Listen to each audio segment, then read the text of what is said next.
Au sommet de la plaine, un roman captivant d'Emmanuela Dérissin.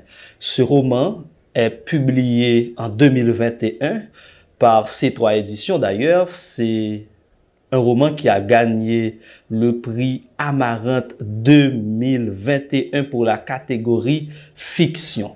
Dans ce roman, Emmanuela Dérissin, qui n'avait que 16 ans en 2021, explique l'histoire d'un jeune garçon, Roger Milan d'hier. Un jeune garçon qui est déclaré fou, qui récite avec son ami Antoine de la poésie dans toutes les rues de Port-au-Prince, qui a dû perdre sa mère. Il laisse le pays accompagné de son parrain Morin lui-même, qui vient de perdre sa femme et sa fille. Arrivé au Brésil, une autre ville, une autre culture, il ne peut plus réciter de la poésie. Il doit affronter une autre réalité. Il prend la route que vous connaissez tous, du Brésil pour se rendre aux États-Unis.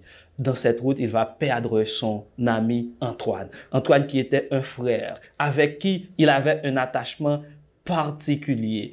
Emmanuela Dérissin, dans ce roman, montre une grande culture littéraire, une mémoire littéraire intense pour une fille de 16 ans. C'est extraordinaire. Un roman à lire absolument. Pourquoi? Parce que dans ce roman, vous allez découvrir des bribes de poésie, soit de la littérature française, soit de la littérature haïtienne. Vous allez comprendre les réalités des jeunes dans ce pays, des jeunes qui ont dû, comme Roger, laisser l'université pour faire autre chose. Il a passé quelques temps à la faculté des sciences économiques. Il n'a pas pu rester seulement 15 jours. Il travaille pour la rue. Travaille pour la rue signifie, il récite de la poésie. Il est un vendeur de bonne humeur, un vendeur de poésie, un vendeur de plaisir. Chers amis, pour découvrir ce roman extraordinaire, il faut le lire. Emmanuela Dérissin, une jeune fille de 16 ans qui publie une œuvre majeure